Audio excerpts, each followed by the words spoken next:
नमस्कार दोस्तों स्वागत करता हूं आपके अपने YouTube चैनल फॉर्म फिलअप की नॉलेज में। दोस्तों आज की इस वीडियो में मैं आप लोगों को बताऊंगा कि गुड़गांव से जो है ना कोर्ट में बहुत बढ़िया क्लर्क का फॉर्म निकला है। इस फॉर्म को आप लोग ऑफलाइन तरीके में भरना है। कैसे भरेंगे दोस्तों? फॉर्म भरने का जो स्टार्टिंग डेट है ना वो 4/12/2023 रखा गया है और फॉर्म भरने का लास्ट डेट जो है वो 22/12/2023 रखा गया है। टोटल पोस्ट 17 है।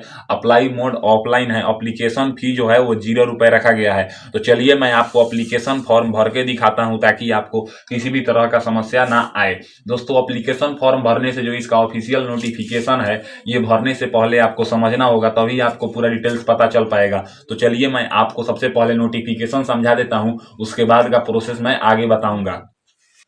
गुड़ग्राम कोर्ट से जो क्लर्क का ऑफलाइन फॉर्म आया है, इसका अगर नोटिफिकेशन का बात करें तो इसका जो फॉर्म है ना ये निकाला गया है office of the district session जज गुड़ग्राम के द्वारा। एडवर्टाइजमेंट नोटिस है। इस नोटिस में जो है ना 17 वैकेंसी रखा गया है जो कि क्लर्क पोस्ट के लिए है, यानी कि इसमें दूसरा कोई पोस्ट नहीं है। ये रेगुलर पोस्ट है जो कि सेंट्रल गवर्नमेंट या स्टेट गवर्नमेंट, चंडीगढ़ या हरियाणा या पंजाब के एम्प्लॉय को दिया जाता है, वो इन सबको भी दिया जाएगा। इसमें बोला गया है कि अगर आपने बैचलर डिग्री पास किया है तो आप इस फॉर्म को जो है ना भर सकते हैं। इसमें बताया गया है कि जो रिटन एग्जामिनेशन होगा वो इंग्लिश कॉम्प्रिहेंशन का हो 50 नंबर का होगा और जनरल नॉलेज 50 नंबर का होगा, यानी कि दोनों में से 33-33% नंबर आपको पासिंग मार्क्स लाना होगा। जैसे कि अगर हम इंग्लिश की बात करें तो इंग्लिश में 50 नंबर यानी कि 16.5 नंबर, और जनरल नॉलेज यानी कि 50 में से 33% यानी कि 16.5 नंबर, यानी कि दोनों मिला के अगर आप 33 नंबर लाते हैं 16.5 तो आप एग्जाम क्वालिफाई करेंगे। लेकिन इस तरह से नहीं होता है। कट ऑफ जो होता है ना वो कंपटीशन के आधार पर निर्धारित किया जाता है। ऐसा नहीं है कि आपका 33 नंबर आ गया तो आप पास कर गए,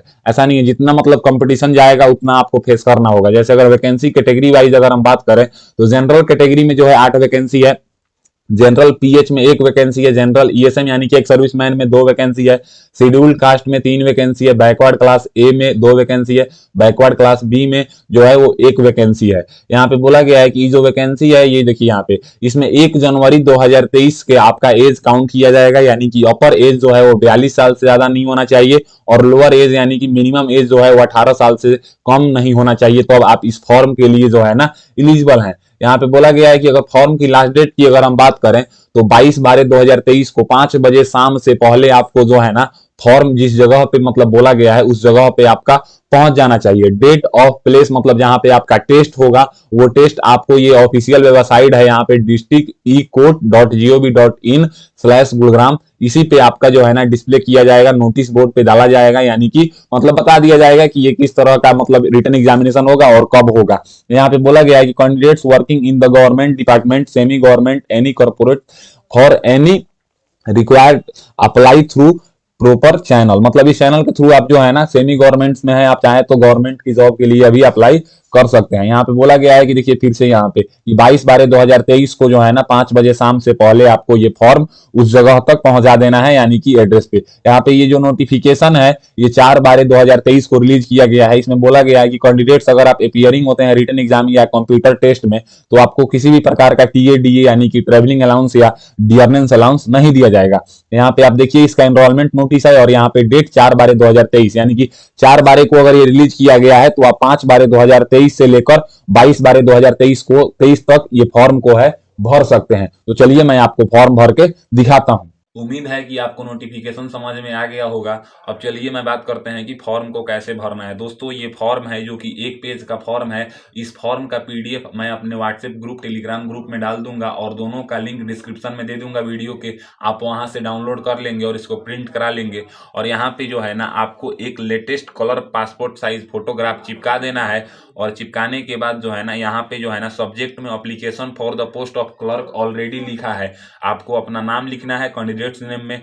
उसके बाद अगर कोई फीमेल कैंडिडेट्स है और उनकी शादी हो चुकी है तो यहाँ पे जो है ना 2 नंबर में अपने हस्बैंड का नाम लिख सकती हैं या पिताजी का नाम भी लिख सकती हैं। और यहाँ पे अगर कोई मेल कैंडिडेट्स है तो वो अपने पिताजी का नाम लिखेगा। उसके बाद यहाँ पे अपना डेट ऑफ बर्थ लिखेगा जो कि 10th के सर्टिफिकेट के अकॉर्डिंग लिखेगा। फिर यहाँ पे बात करें तो 1/1/2023 को जो आपका एज है ना, वो कितने साल, कितने मंथ, कितने दिन का आप हो रहे हैं ये बताना है। तो देखिए 1/1/2023 से अपना जो है ना डेट ऑफ बर्थ काउंट करना है। ये काउंट करने के लिए आपको जो है ना गूगल पे जाना है और गूगल पे सर्च करना है एज कैलकुलेटर। तो वहाँ पे एज कैलकुलेटर खुल के आएगा, उस पर आप लिख देंगे अपना डेट ऑफ बर्थ पहले, फिर 1/1/2023 यानी कि 1 जनवरी 2023 लिखेंगे तो आपका जो है ना मंथ और ईयर में खुल के आएगा। जैसा कि मैं बताया नोटिफिकेशन में कि इसमें मिनिमम एज 18 साल होना चाहिए और मैक्सिमम एज 42 साल से ज़्यादा नहीं होना चाहिए, तो अब आप फॉर्म को भर पाएंगे। उसके बाद यहाँ पे आपको अपना जेंडर बताना है कि आप मेल हैं कि फीमेल हैं। फिर यहाँ पे नेशनलिटी में आपको यहाँ पे अपना इंडियन लिख देना है। फिर यहाँ पे जो है ना परमानेंट एड्रेस, अब देखिए परमानेंट एड्रेस जो है ना वो आपको लिखना है जो कि आपके आधार कार्ड पे होगा या डोमिसाइल सर्टिफिकेट आपका जहाँ का होगा वहाँ का आप यहाँ पे लिखेंगे। एक बात ध्यान रहे कि ये जो फॉर्म है ये गुड़गांव हरियाणा का है, तो अगर आप हरियाणा के बाहर के कैंडिडेट्स हैं तो आप एक जनरल कैटेगरी में ट्रीट किए जाएंगे, आपको किसी भी कैटेगरी का लाभ नहीं मिलेगा। तो यहाँ पे जो है ना अपना एड्रेस लिखिए पूरा परमानेंट एड्रेस, उसके बाद क्रॉसपॉन्डेंस एड्रेस। परमानेंट एड्रेस और क्रॉसपॉन्डेंस एड्रेस में बस इतना ही अंतर होता है कि परमानेंट एड्रेस जहाँ पे आपका घर है, जहाँ पे आपका जन्म हुआ है, जहाँ का आपका आधार कार्ड है, डोमिसाइल सर्टिफिकेट है, और क्रॉसपॉन्डेंस एड्रेस है कि आपका घर कहीं भी हो। जैसे मान लीजिए कि मेरा घर बिहार में है और मैं पढ़ने के रिगार्डिंग अगर दिल्ली रहता हूँ तो मेरा प्रेजेंट एड्रेस यानी कि क्रॉसपॉन्डेंस एड्रेस दिल्ली का हो जाएगा, लेकिन परमानेंट एड्रेस बिहार का होगा। अगर दोनों सेम है तो सेम लिखिए, अलग अलग है तो अलग अलग लिखिए। यहाँ पे जो है ना आपको कैटेगरी बताना है। याद रहे कि अगर आप हरियाणा से बाहर के हैं तो आप जनरल कैटेगरी में आएंगे, आप यहाँ पे यूआर सेलेक्ट करेंगे। अगर आप जो है ना एक मतलब वो हरियाणा की कैटेगरी के बच्चे हैं तो आप यहाँ पे हरियाणा के अपना कैटेगरी बताएंगे किस कैटेगरी से बिलोंग करते हैं। एकेडमिक क्वालिफिकेशन में आप यहाँ पे ग्रेजुएशन लिख सकते हैं या इसको खाली छोड़ सकते हैं, क्योंकि नीचे इसका बॉक्स बनाया हुआ है। जैसे यहाँ पे देखिए 10th मैट्रिक के बारे में बोला जा रहा है कि सबसे पहले आप 10th किस बोर्ड से किए थे या यूनिवर्सिटी से किए थे, किस ईयर में पास किए थे, डिवीज़न कौन सा था, परसेंटेज क्या था। फिर यहाँ पे ग्रेजुएशन किस यूनिवर्सिटी से किए थे, पासिंग ईयर क्या था, डिवीज़न कौन सा था और परसेंटेज क्या था। फिर यहाँ पे अगर आपके पास कोई एक्सपीरियंस है तो यहाँ पे अगर आपके पास कोई एक्सपीरियंस है तो यहाँ पे आपको एक्सपीरियंस के बारे में बताना है, अगर नहीं है तो आप इसको खाली छोड़ देंगे।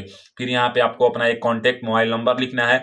फिर यहाँ पे आपको अपना ईमेल आईडी लिखना है, ये दोनों वैलिड लिखना है। फिर यहाँ पे जो है ना डिक्लेरेशन में आपको अपना नाम लिखना है और अपने पिताजी का नाम यहाँ पे लिख देना है। ये था कुछ एक पेज का फॉर्म जो कि भरा गया है। अब बात करें कि आपको जो है ना इनवॉल्व को कैसे फिल करना है, तो देखिए इसका जो फॉर्म भरने का लास्ट डेट है वो 22/12/2023 है। जैसा कि मैं नोटिफिकेशन में बताया हूँ, तो आप जो है ना इस फॉर्म को 22/12/2023 से पहले आपको जो है ना इस एड्रेस पे पहुंचा देना है। तो इसको फिल कुछ इस प्रकार से करना है कि सबसे पहले आपका जो इन्वलप होगा ना, इस इन्वलप पे आप सबसे ऊपर में लिखेंगे application for the post of clerk and अपना कैटेगरी लिखेंगे, और फ्रॉम में अपना नाम, विलेज पोस्ट का नाम, पुलिस स्टेशन का नाम, डिस्ट्रिक्ट का नाम, स्टेट का नाम, पिन कोड, मोबाइल नंबर लिखेंगे।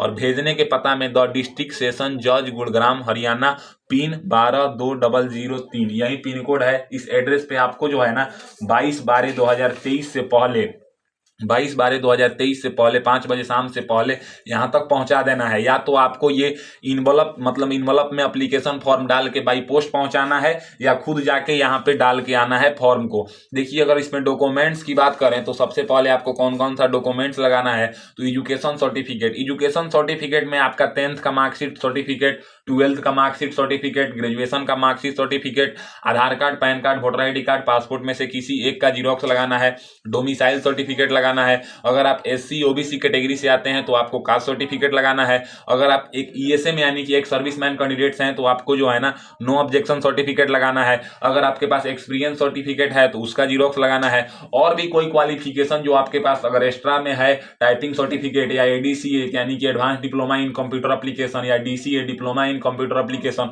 तो उसको भी आपको लगाना है। ये सब का जीरोक्स करके सेल्फ अटेस्टेड कर देना है। सेल्फ अटेस्टेड का मतलब होता है कि सिग्नेचर कर दिए और सिग्नेचर करने के बाद जो डेट है ना, जैसे कि मान लीजिए कि आज का जो डेट है वो डेट लिख देना है, इसी को सेल्फ अटेस्टेड बोलते हैं, और सबका जीरोक्स करा लीजिएगा। और जो एक पेज का एप्लीकेशन फॉर्म है इसी के जस्ट नीचे जो है ना आपको ये सब डॉक्यूमेंट्स, जो कि डॉक्यूमेंट्स मैं बताया, ये सब डॉक्यूमेंट्स को क्या करना है ना कि आपको रख देना है। और रखने के बाद जो है ना आपको क्या करना है ना कि फोटो कॉपी करा के रख के और इसको फोल्ड कर लेना है, यानी कि एप्लीकेशन फॉर्म के साथ जो है ना डॉक्यूमेंट्स को फोल्ड कर लेना है। और फोल्ड करने के बाद जो इन्वलप को मैंने फिल किया था, इस तरह से आप देखिए ये इन्वलप को जो फिल किया गया था, इस इन्वलप के अंदर में आपको जो है ना रख देना है। मैं इसको भी एक बार रख देता हूं। जैसे देखिए इसको रख देना है और रखने के बाद जो है ना आपको इसको बाई पोस्ट, यानी कि पोस्ट से, रजिस्टर पोस्ट, स्पीड पोस्ट या ऑर्डिनरी पोस्ट के माध्यम से इस एड्रेस तक पहुंचा देना है या खुद जाके रख के आना है। तो आज के इस वीडियो में आपको पता चल गया कि गुड़ग्राम डिस्ट्रिक्ट कोर्ट से जो क्लर्क के फॉर्म निकले थे, इस फॉर्म को कैसे फिल करना है और कैसे भेजना है। अगर मेरी दी हुई जानकारी आपको पसंद आता है तो मेरे वीडियो को लाइक कीजिए एंड ऐसे ही इन्फॉर्मेटिव वीडियो के लिए मेरे चैनल को सब्सक्राइब कीजिए। आज के लिए बस इतना ही, मैं आपसे विदा लेना चाहूंगा। तब तक आप लोग देखते रहिए मेरा यूट्यूब चैनल फॉर्म फिलअप की नॉलेज। जय हिंद, जय भारत।